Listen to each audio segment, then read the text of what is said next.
They don't tell you this, but before God moves you forward, He almost always asks you to let go first. Because breakthrough was never about grabbing tighter, it's about opening your hands. The moment God is ready to elevate you, He starts asking you to release the very things you've been holding onto for control. Suddenly, the plan you built stops making sense. The timeline you set keeps slipping, and you find yourself asking, why does it feel like I'm losing my grip right before everything's supposed to change? You didn't lose control, you were never meant to have it. And if you've been feeling like your hands are being pried open lately, it may not be loss. It's confirmation that surrender is coming before your breakthrough. Now let's uncover the 7 signs that prove it. Number 1, you keep striving and nothing moves. Right before surrender, you'll notice that effort alone stops producing results. You push harder, plan more, work longer, and still, the door won't budge. This isn't failure. It's a redirection. God isn't punishing your effort. He's exposing your dependence on it. That's why striving often intensifies right before surrender is required. You might feel exhausted from trying to force something that was never meant to be forced. Zechariah 4:6 says, "Not by might, nor by power, but by my Spirit, says the Lord." It's not that your strength failed. It's that God was never asking for your strength in the first place.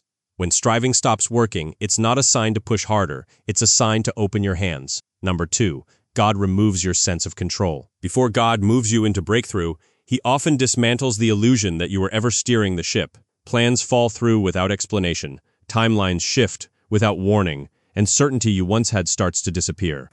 But here's the truth. Losing control isn't God abandoning the plan. It's God correcting who's driving. Think of Abraham told to leave his country not knowing where he was going. Or Peter told to step out of the boat with no guarantee the water would hold. Their loss of control wasn't the end of the story.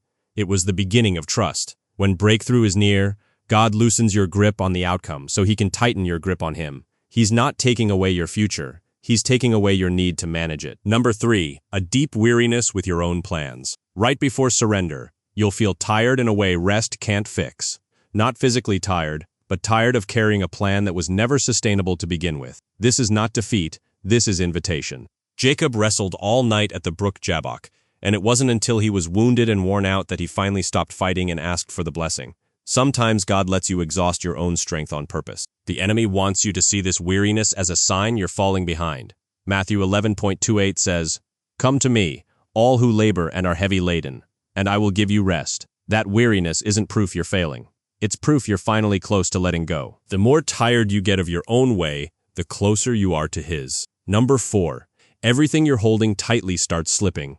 Right before surrender, God often allows the things you refuse to release to slip out of your hands on their own. A relationship ends. A job falls through. A plan collapses without warning. It feels like loss, but it's actually mercy. Look at Job, stripped of everything he held onto right before he encountered God in a way he never had before. Or the rich young ruler, unable to let go of his possession, missing the very invitation Jesus offered him. The slipping away isn't cruelty. It's God making room for something your grip was blocking. When your hands are finally empty, that's exactly when He can fill them with what He actually intended. Number 5, a growing willingness to say, "I don't know" right before surrender. Something shifts in how you talk to God. You stop insisting on your version of the answer and start admitting you don't have one. The certainty turns into honesty. This shift is not weakness, it's readiness. When Mary was told she would carry the Messiah, she didn't have a plan, she had a question, and then a surrender. Let it be to me according to your word. That surrender came before the miracle, not after it. Admitting you don't know is often the last thing that happens before God shows you what He knows. Proverbs 3:5-6 says, "Trust in the Lord with all your heart, and lean not on your own understanding." When you stop needing to have the answer, breakthrough is already in motion. Number 6, unexpected peace after you finally let go. Right after you stop fighting for control, something strange happens. Peace shows up where anxiety used to live. The moment you say, "God, I don't understand this, but I trust you," the weight lifts before the circumstances even change. This isn't random, it's confirmation. Surrender always precedes peace, not the other way around. Paul, in prison, chained and uncertain of his future, wrote about peace that surpasses understanding, not after his release, but in the middle of his surrender. That peace after letting go is proof your surrender reached heaven. It means you finally stopped carrying what was never yours to carry. Number 7, a quiet confidence that something is shifting. The clearest sign of all, even though nothing has visibly changed yet, you sense that something has moved in the unseen realm. You can't prove it, but you know it. That confidence is not wishful thinking. That confidence is discernment. Your spirit recognizes that surrender, did something your striving never could.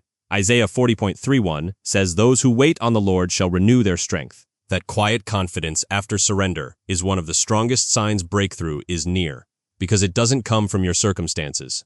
It comes from what you released.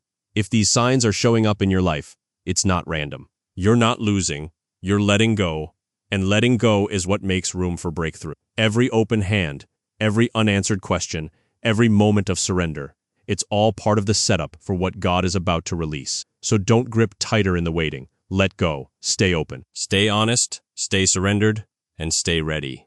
Because when the breakthrough finally comes, you'll realize it was never about your grip. It was always about your trust. Drop "I surrender" in the comments if this word spoke to your spirit. And make sure you subscribe for more messages that keep your faith strong while you let go and trust His plan.